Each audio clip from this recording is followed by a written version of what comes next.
I read a true story by Leslie Donkin. He had a dog when he was young. This was a very obedient dog. Sometimes his father would test the dog's obedience.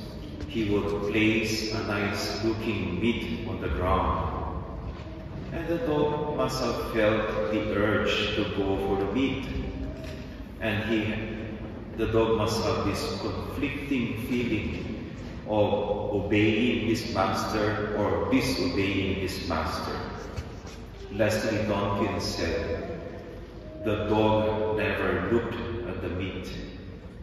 He looked steadily at my father's face." Well, probably our question is, what is wrong with the meat?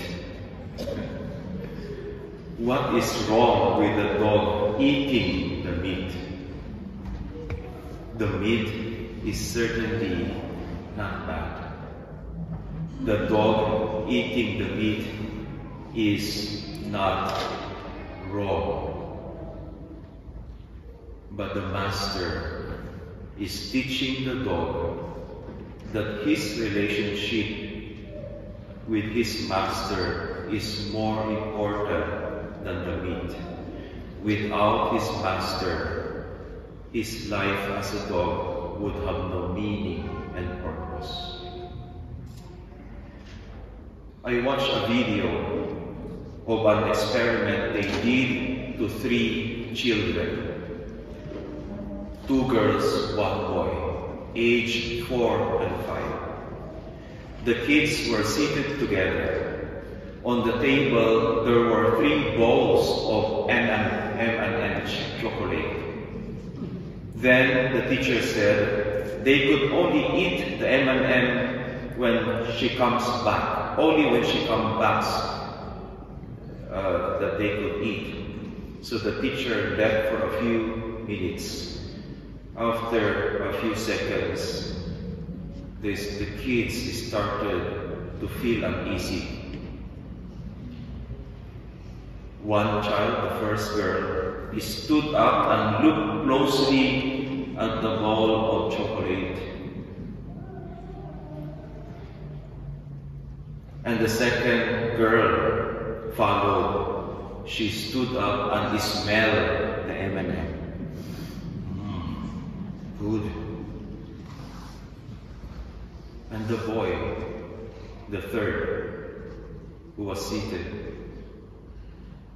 just remained seated on this position.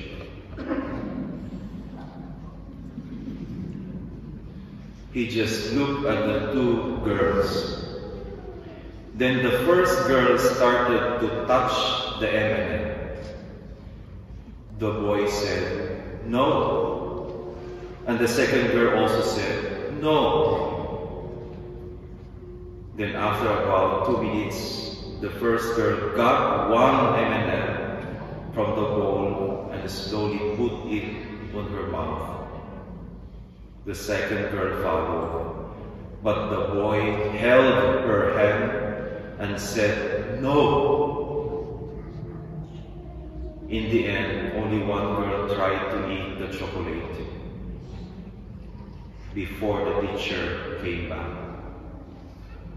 The parents of that boy must be so proud of him. The Gospel tells us Jesus was tempted by the devil. To be fair, temptations do not come only from the devil. They also arise from within us.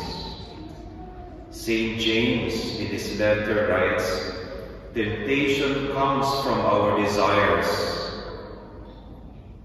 which entice us and lead us to sinful actions." Like in the story of 3 children and their M&M,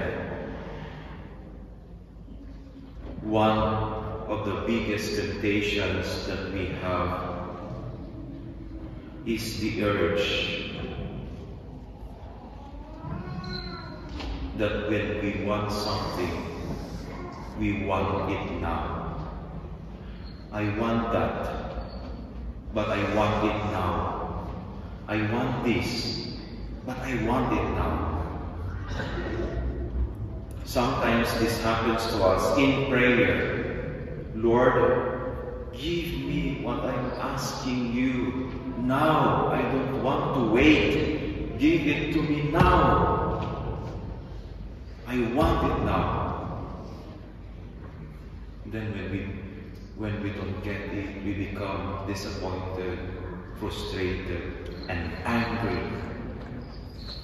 We get angry at God. We see this in the Gospel. You are hungry,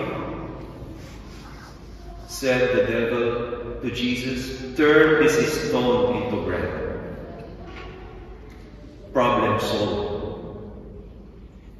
The devil said, come on, I will show you some nice things. You want them? I will give them to you now. But Jesus was so focused on his end goal, on his purpose and mission. He resisted this temporary, passing, short-term temptations by the devil. He was always looking at his Father's face. Let me end now our reflection. Going back to my story about the dog and the meat. We can imagine what the dog was thinking as he looked at his master's face. He must have been thinking, he is my master. He could give me more than this piece of meat. In fact, in the past, he gave me more, like love, affection, and assurance.